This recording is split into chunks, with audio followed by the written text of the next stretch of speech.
Akkam jirtu daawwattootaa fi hordoftoota SIIQQEE SHOW guyyaa irraa immoo State Florida magaalaa Miami keessatti argamna. Anaaf abbaa Egeree akkasumallee magaalaa Florida keessatti wantoota nu dhiban tokko daawwannaa nuyi goone bishaanirraa fi lafarra daawwannaa nu goone tokko sin daawwachiisna. Daawwannaan keessan wajjiniin haa ta'u. Magaalaa Miami keessatti wanti nu dhibee magaalaa Miami magaalaadhuma vaakeshinaan beekamudha. Namoonni biyya adda addaatii dhufanii kan isaan daawwatanii sababiin isaa magaalittiin magaalaa bishaan bira jirtudha. Bishaanni kan itti naannee qarqara bishaaniidha kan isheen argamtu. Itti dabalaan illee magaalaan kuni waggaan ishee waggaa 130 nuun jedhan akka dhageenyetti. Baay'ee yaangiidha. Kanuma keessatti baay'ee guddatte magaalittiin sababa viizitaroonni biyya adda addaa irraa dhufanii daawwatanii fi waggaan shanaan baay'ee na dhibe. Maaliif magaalonni baay'een guguddaadha jennu waggaa baay'ee dhedheeraadha kan isaan qabani. Kun immoo umurii yaangii keessatti baay'ee amma kana guddachuun ishee na dhibeetti dabalee immoo namoota gosa adda addaadha kan magaalaa kana keessa jiraatanii arkiis 78 dhibba keessaati afaan Ispaanishtiin haasa'u. Miami ni baay'ee biyya namatti toltudha. Baay'ee nama gammachiisa. Qilleensi ishee illee baay'ee bareedaadha. Yeroo jalqabaaf viziitii goone nuyi kana dura Florida bakka biraa deemneerra Orlando garuu Miami yeroo jalqabaadhaaf dhufne akkuma ati Egeree jedhanigaa Miami ni bishaaniin naannoftee jirti. Bishaantu jira. Biichii baay'eetu jira. Namootni naannoo kana jiranii harka 78 ol warra Ispaanishiti. Namootni biyyi kun biyya Ameerikaa yuumiti faa jedhanii yeroo itti yaadan illee jira jedhe namtichi yeroo tuurii nu gochisiise. Garuu baay'ee magaalaa saffisaan guddachaa jirtudha. Baay'ee bareeddii wantootni ilaalle tokko illee baay'ee nama gammachiisu. Carraa kanaan illee isinilleetu daawwattanii baay'ee bareedaadha. Biyyi kun biyya daawwatamuu qabudha. Sunumaan jechuuf wantoota daawwanne keessaa wanti tokkoon dubbachuu barbaadu yeroo lafarra daawwannaa gochaa turre inni jalqabaa etuma deemnu wantoota baay'eedha kan argine garuu keessuma keessaa wantoota jiran tokko keessaa baasnee isinitti himna. Innis immoo aayilaandiitu jira. Lafa bishaan gidduu jechaadha. Lafa bishaan gidduutu jira. Dhaggeeffattoota Egeree Media iddoo kana immoo iddoo nuyi isinitti agarsiisuu barbaannu iddoo kun South Beach jedhama Florida keessatti. Miami Florida jechuukooti. Keessumaa sana kan isinitti himuu barbaannu waa'een suni aayilaandiidha. Aayilaandiin suni bishaan walakkaadha kan inni jiru. Mannootni isin ilaalaa jirtan kuni bishaan walakkaa jiru. Namni cal jedhee achi dhaquu hin danda'u yookaan kan inni isaan achi dhaquu danda'anii yookaan helikopteriidhaan yookaan immoo bootiidhaan deemamu namni hundiyyuu dhaquu hin danda'u yookaan mana achi qabdu yoo ta'e yookaan immoo namni achi yoo isin afeere qofaadha kan dhaquu dandeessanii. Baay'ee namoota sooressoota jedhaman namoota bebbeekamoo qofa kan iddoo sana keessatti argamu namooti dhaquu danda'an jechuudha. Kana fakkaata. Gara gajjallaa sanatti immoo yoo asii gadi ilaalle gara dhuma South Beachiitiin immoo gajjallaan kun gara dhuma South Beachiiti. Baay'ee naannoo namatti toludha.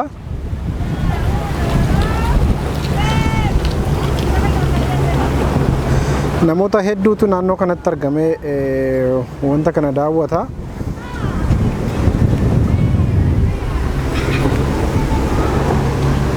Nus akka guyyaa irraa akkuma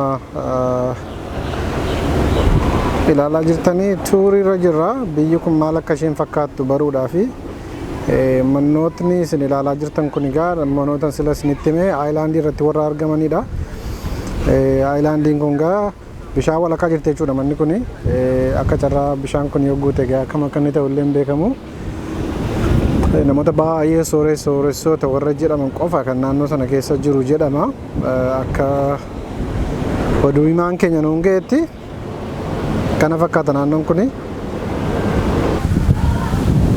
Biqiltuun meexxiigaa naannoo kanatti baay'ee beekamaadha.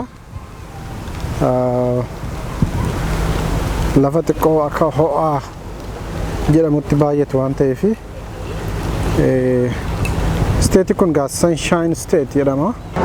Akkuma sila dubbachaa turre gaa helikopteriin naannoo kanatti ni argama. Helikopterootni kun gaa most probably gara naannoo mana sanaa deemu jechaadha. Bootiin warra akkanaa kun kan namoota dhuunfaa ta'u yookaan rentii godhamanis kan oofaman hin jiraatu. Wantoota baay'ee namatti tolanidha. Hati siiqqee immoo isa taanuu isinitti himti sun baay'ee nu ajaa'ibe jechuudha eeriyaan sun arguu keenyaaf. Akkasumallee namoota adda addaadha kan biyya kana dhufan isiniin jenneerraa namoota Meksikoorraatii dhufanii namoota Kiubaarraa dhufanii namoota Awurooppaarraa dhufanii fakkeenyaaf namoonni Kiubaarraa dhufanii yeroo biyya kana dhufan bishaanirra ce'anii bishaanirra qaxxaamuranii dhufu sababa ta'eedhaa fi yeroo bishaanirra ce'anii biyya kana ga'anii abaaboo bifa keelloo baattatanii cheerchiitu jira. Lafa sagadaa lafa sana dhaqanii waaqayyoon galateeffatu jedhama. Iddoo sanas dhannee ilaalleerraa namoonni baay'een hiriira qabatanii kan isaan ababaa bitanii uffata akkasumallee bifa keelloo fakkaatu uffatanii dhaqanii galata gashanii kan jedhus ijaan argine. Inni egaa namootni biyya Ameerikaa kana yeroo dhufanii akkuma isiniin jedhe egaa biyyi kuni biyya Atlantikii taante jirti. Atlantikii bishaanuma Atlantikii jechuudha. Biichiin jiru suni bishaanuma Atlantikiidha.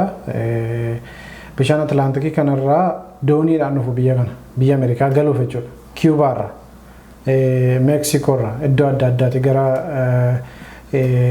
Saawuz Ameerikaa kanarraa jechuudha. Gara Ameerikaatti yeroo seenuuf ka'anii akkuma namootni biyya keenyaallee karaa galaanarra kutanii gara Xaaliyaanii fa'aa kana adeeman jechuudha.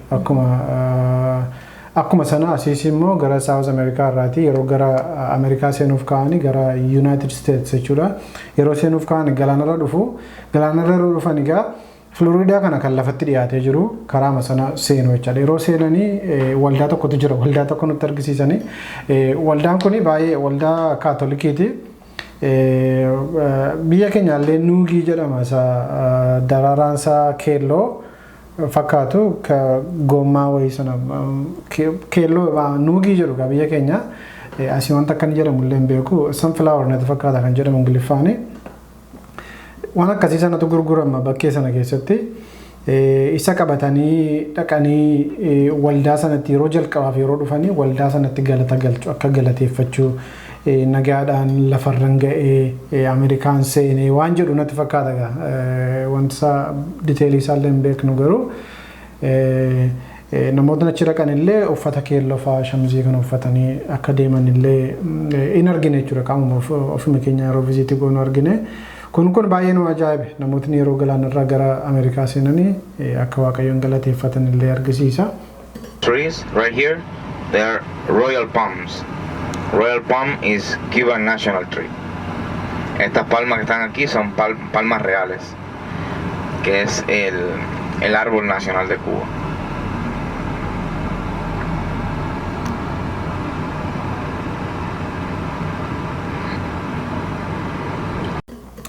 Kuni warroota nu ajaa'iban keessaa tokko isatti aansee immoo wantootni nuyi argine peacock warra jedhaman jechuudha. Afaan Oromoo qabaaf hin qabu isaas hin beeku kana dhiifama godha.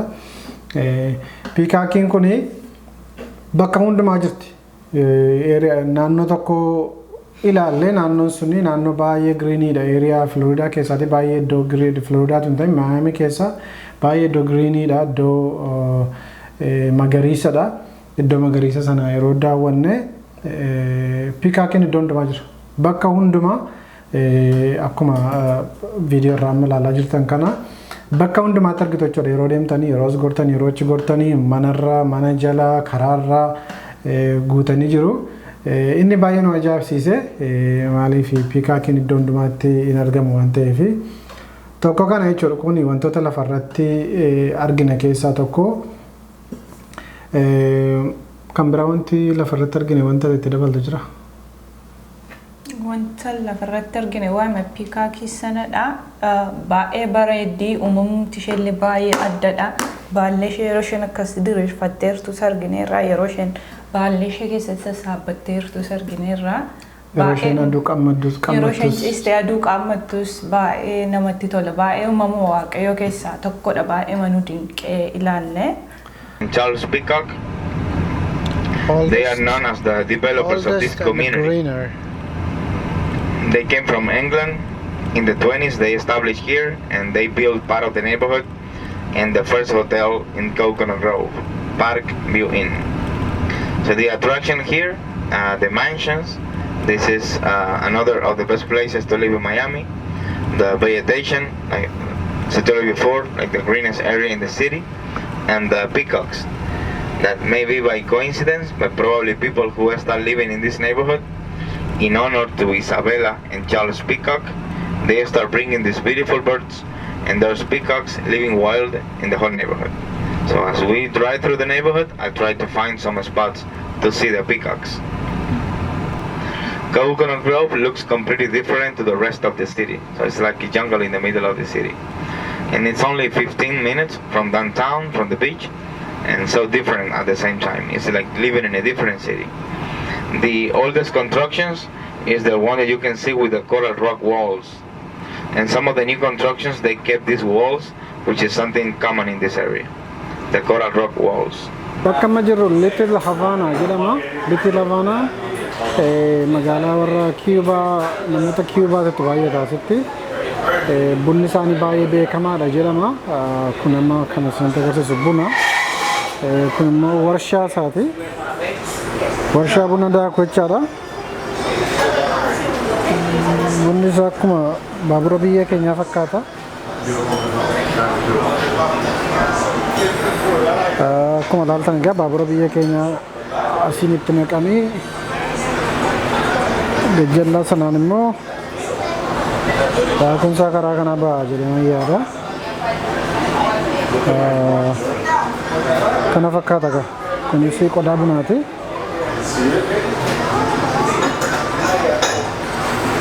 Ati Egeree immoo taa'anii buna eeggachaa jiru.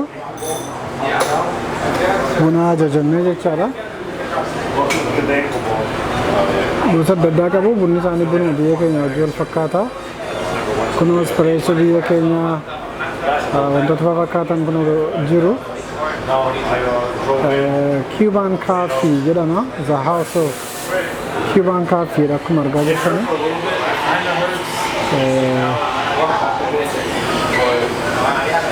Kun wanta namoota adda addaatu dhufee nama amma argaa jirtan kana buna akkamii barbaaddu jedhee gosa gosaan kan namatti himu. Isarraa wanta orderii godhannu illee barre malee hin beekamu. Kana fakkaata sinumaan jechuuf egaa. Kun wanta namootni Cuba warra durdurii asirraa yaadannoo asirra taa'anii jiru. Sigaaraan kun baay'ee beekamaa asitti egaa maaliif akka ta'e hin beeku. Akkuma ilaaltanii freshly roasted at home jedha. Isuma warshaan isaas keessa jiru agarsiisuudhaaf. Wanti kun baay'ee jaallatamaadha. Namooti naannoo kana baay'ee vizitii godhu kana dhuguudhaaf. Wantoota baay'eetu jira kan wantoota buna laallatan hundumtuu as keessa jiru jechaadha. Maaltu si ajaa'ibe? Reestooraantii sana keessatti nyaati nuun nyaannu naannoon sun naannoo Cubaati jedhamee nutti himanii naannoo sana keessatti nyaatis kanuma isaaniiti namoonni nama keessummeessanis nama isaaniiti. Nyaata tokkotu jira baay'ee nyaata bareedaadha nuun jedhanii maalidha inni gaafannaan waan akka dinnichaa lafa keessatti biqiluudha. In jaallattu yeroo firaayisii isaa zayitiidhaan bishaatee isinii dhufu jedhanii nus dhannee nyaata akkasii jira nuun jedhanii qabdu jennaan qabnadhanii nuu fidanii yeroo laallu dinnichas miti wanti qocinee biyya keenya qoccoo wajjiniin daarii qoccoo dhaaban anga akka qocinee madhee yaadee baay'ee mi'aa'a baay'ee jaallannee nyaanne. Isa biyya keenya yeroo qoccoo dhaabanii muka isaa muraniiti qoccoo gidduu dhaabu akka daariitti jechaadha. Yookaan immoo qoccoo yeroo dhaaban egaa kutanii dhaabu waan ta'eef gidduu dhaabama akkan beekutti jechaadha. Wanti kun asii gadi lafa keessatti gadi dheeratee guddata. Waan isa fakkaatu ragaa isa akkuma dinnichaati garuu akka firaayisii godhanii nuuf fidanii baay'ee mi'aawa namatti tola.